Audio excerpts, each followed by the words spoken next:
Une minute de silence en mémoire des soldats tombés sur le champ de bataille a marqué le début de la cérémonie d'ouverture des travaux. Il s'agit de l'Assemblée générale ordinaire de la coopérative militaire d'épargne et de crédit COMEC. Au menu de cette rencontre, la présentation du rapport d'activité de l'année 2021 et la définition de nouvelles perspectives. Il y aura la présentation du rapport d'activité. Ensuite, le commissaire aux comptes de la structure passera pour présenter aussi son rapport. À l'issue, un débat sera ouvert. Ce n'est qu'après les débats que les comptes seront adoptés. La coopérative militaire d'épargne et de crédit COMEC a été instituée afin de pouvoir satisfaire les besoins financiers des adhérents. Dans son discours de circonstance, le président du comité d'administration a salué les avancées enregistrées et a relevé les avantages de la COMEC. La mise sur pied de la coopérative militaire d'épargne et de crédit a été une mesure salutaire qui est venue non seulement répondre à une inquiétude longtemps tergiversée, mais surtout satisfaire certains besoins et redonner aux militaires leur dignité en les extirpant de la spirale des vicissitudes financières. Le chef d'état-major général des FAT a, dans son mot d'ouverture, exhorté les dirigeants de la coopérative à une bonne gestion pour le bien-être financier des adhérents. Soulignons que la COMEC a été portée sur les fonds baptismaux le 14 janvier 2015 sur initiative du chef des armées, le président de la République togolaise.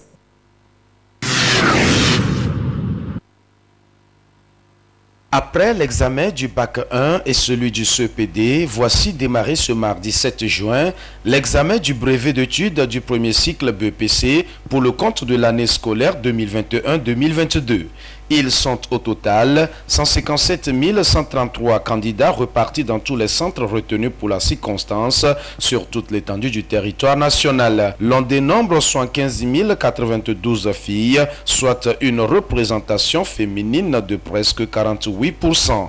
Et c'est pour apporter le soutien du gouvernement à tous les candidats que la délégation du ministère des enseignements primaires et secondaires, techniques et de l'artisanat s'est rendue dans quelques centres décrits de Lomé. Aussi, pour constater le démarrage effectif des épreuves de cet examen. Le message apporté à l'endroit de ces candidats est un message de soutien et d'encouragement.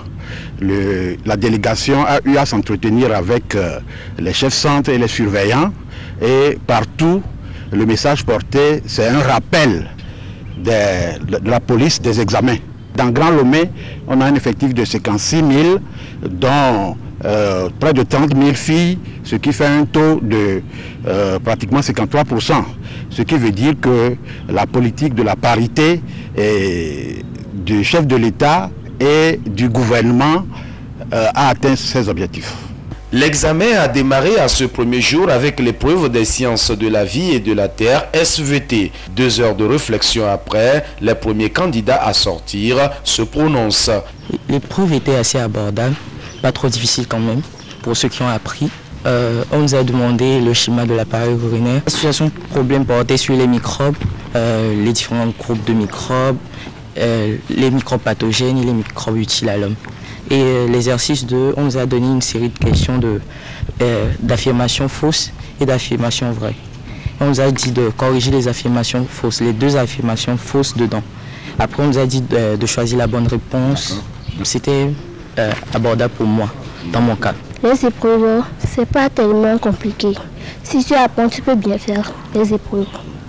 Et pour moi, ça a été bien passé. Je compte apprendre plus qu'avant. Parce que les épreuves, si tu apprends, tu peux bien les faire. Le collège protestant d'Agbalapedo, le lycée d'Adido Gomé 2, le lycée Avedji et Lavagnon, le CPL Kouvahé sont les centres décrits visités par la délégation du ministère. Le BEPC, il faut le rappeler, est un diplôme qui ouvre les portes au second cycle du secondaire, le lycée. Démarré ce mardi, il prend fin jeudi.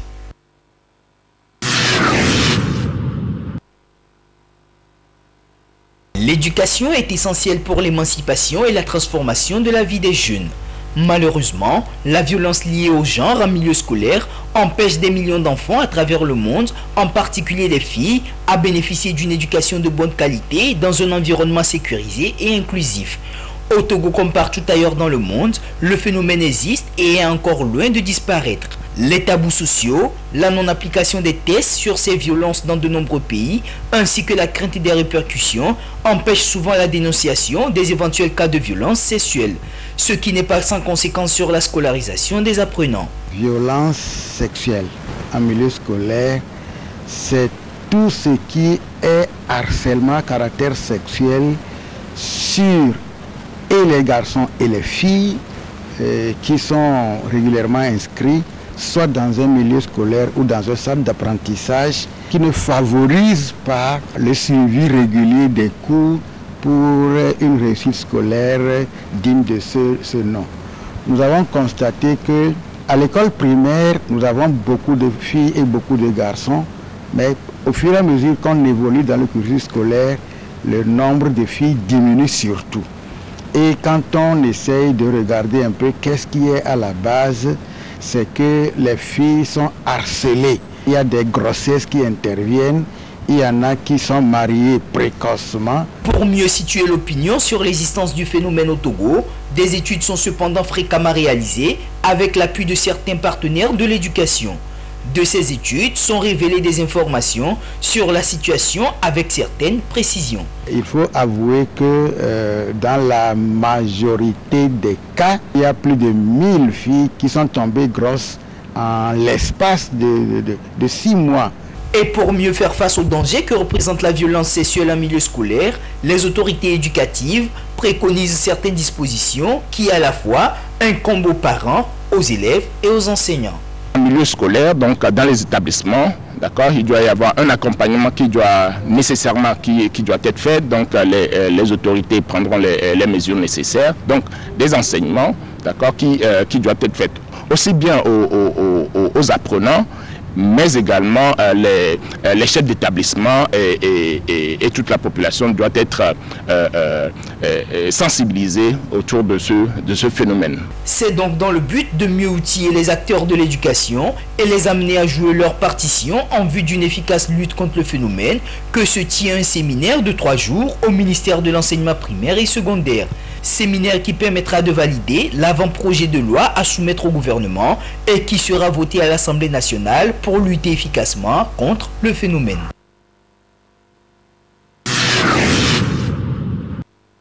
Disposer d'une maison pour habiter est un souci majeur pour toute personne. Mais alors, on ne construit pas pour construire. La réalisation de tout ouvrage tient compte de certains éléments parmi lesquels le permis de construire. Ceci afin d'assurer la durabilité et la pérennité des ouvrages. La procédure à suivre selon les acteurs du domaine est tout à fait simple et respecte certaines normes. Vous avez votre idée de construction de bâtiment, vous adressez à un architecte. Son travail, c'est de proposer un plan adapté à vos besoins et à vos désirs. Il vous propose un plan qui vous sied, mais en faisant le plan, il respecte les règles de l'art en matière de conception de plan, puisqu'il y a des règles à respecter, la surface utile et tout ce qu'il faut, la répartition des chambres aussi. Il y a beaucoup de choses qui sont prises en compte.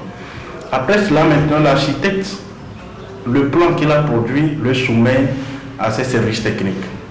Ça veut dire ingénierie. Côté ingénierie, il faudra sortir maintenant ce que nous appelons le dimensionnement ou le plan structural de votre bâtiment. C'est ce plan-là qui va déterminer la section des semelles, la section des poteaux, le type de fer à utiliser et le dosage même du ciment ou des matériaux au niveau de chaque réalisation. Après la construction, il est important et nécessaire de faire le suivi. Cette démarche permettra de déceler les problèmes qui surviendront. Avec les changements climatiques, la construction devrait se faire aussi dans le respect des principes de l'environnement. Il ne faut pas oublier d'intégrer toujours dans votre esprit que votre bâtiment doit respecter les règles en matière de sauvegarde de l'environnement. C'est très important de nos jours. Le changement climatique, très récemment, c'est des inondations, même en Europe. Il y a eu plein de morts. Il y en a tout le temps partout. La dernière fois, il y a eu plus au Togo, mais ça n'a pas été facile. Donc, comprenez que c'est des changements et nous devons apprendre à vivre de façon à ce qu'on limite le réchauffement climatique. Un ouvrage durable et pérenne est un ouvrage qui est exécuté dans les règles de l'art. Les acteurs du domaine sont invités à se conformer à cette disposition afin d'éviter l'effondrement des immeubles et assurer la sécurité des personnes.